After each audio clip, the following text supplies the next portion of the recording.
The recent Super Bowl commercial from He Gets Us has come under fire from many sides. Christians believe that the message isn't true to the gospel. Those on both sides of LGBT causes find the ad hypocritical with a Christian message. And music fans find the inclusion of Johnny Cash's cover of Personal Jesus to be a complete misuse and misunderstanding of the song's meaning. So let's look at this advertisement and some of those criticisms. When I first saw the commercial, I saw it open with the title card, "What is Greatness?" Being that I was watching the Super Bowl, I was honestly expecting highlights from Super Bowls past or something similar. The images, of course, show people coming together and caring for one another. I personally feel that this message is important, especially right now. Our country is divided in a way that we haven't seen in decades, and it is bleeding beyond healthy debate to a place where we are just labeling each other in a dehumanizing manner. But when it is revealed, at the end, that this is a sponsored message from He Gets Us, and the viewers realize that this is essentially advertising Jesus as though faith were a product, it changed the context for everything that came before it.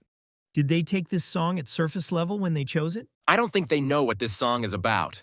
When asked about his cover of Personal Jesus, Johnny Cash said, "That's probably the most evangelical song I've ever recorded. I don't know that the writer ever meant it to be that, but that's what it is." Based on this statement, it is more appropriate to use the Cash cover than the original, because the song is not at all evangelical. Martin Gore of Depeche Mode had been inspired by the 1985 autobiography Elvis and Me, written by Priscilla Presley. Gore felt that Elvis had become a godlike figure in Priscilla's life, which created an unhealthy imbalance in their relationship, and, frankly, Elvis was all too human. Elvis did everything to the extreme, including Moonizing, pill-taking, gunning, and eating. And he also dieted with little to no regard for his personal well-being. Of course, in the writing of the song, Gore was not literal. This led to a very common interpretation of the song, particularly by American audiences, that the song was a criticism of televangelism, particularly those who were selling Jesus and from whom redemption was only a phone call away. They're all shysters. That's what they are. Yeah. He dresses real nice, he talks about Jesus, and he gets people excited, and they give him their money. Yeah.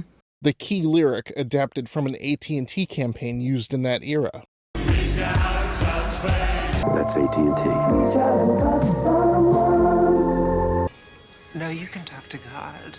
This all leads to a classic argument in the interpretation of art. Martin Gore was inspired by a celebrity marriage. Audiences felt it was a criticism of those who sought wealth using the name of Jesus. Cash felt and performed it as an evangelical song. So who is correct? They all are. Artist intent matters, but so does how that art impacts the person who consumes it. It is one of the beautiful aspects of art. It also means that people on the internet have plenty to argue about as they disagree on the meanings of things. The ads from He Gets Us aim to use the story of Jesus to bridge the divisions in the current cultural and political climate. They are non-denominational and seek to inspire Christians and non-Christians alike. Of course, this kids' gloves version of Christianity is viewed by many to be inconsistent with the gospel, and therefore a misrepresentation of Christ. I noticed that these He Gets Us ads never even attempt to express the central message of Christ. Another social even allude gospel to it. message that doesn't mention Love sin each or other redemption. is an important Great teaching job, to live guys. by. Can But you it make won't a save decent you. commercial about And it's the not why actual Jesus gospel became man next time and instead died of on the this cross. social justice crap? As a result, what you have is an extremely joke expensive, and superficial blasphemy to ad God.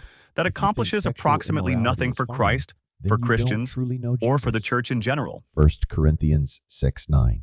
69, dudes!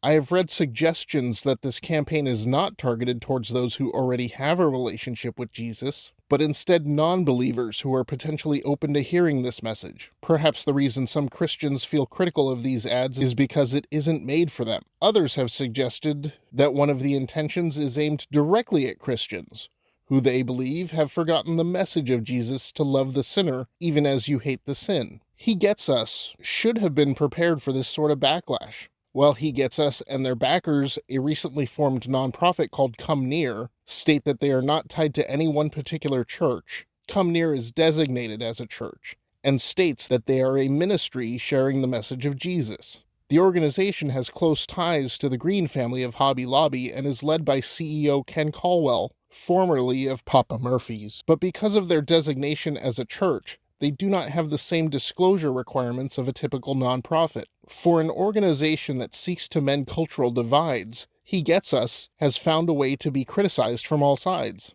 LGBT advocates are skeptical that this group truly has their best interests in mind. Christians are criticizing the representation of Jesus. If He Gets Us wants to be taken more seriously, it is my opinion that they need to be far more transparent. With a stated intent to spend $1 billion on their messaging campaign stretching across the internet, traditional media, and yes, even this billboard next to Planet Hollywood on the Las Vegas Strip, skeptics are curious what the true motivation behind such a large commitment is. $8 million really could have done a lot of good for people instead of airing this nothing burger commercial. And perhaps that question is ill-placed.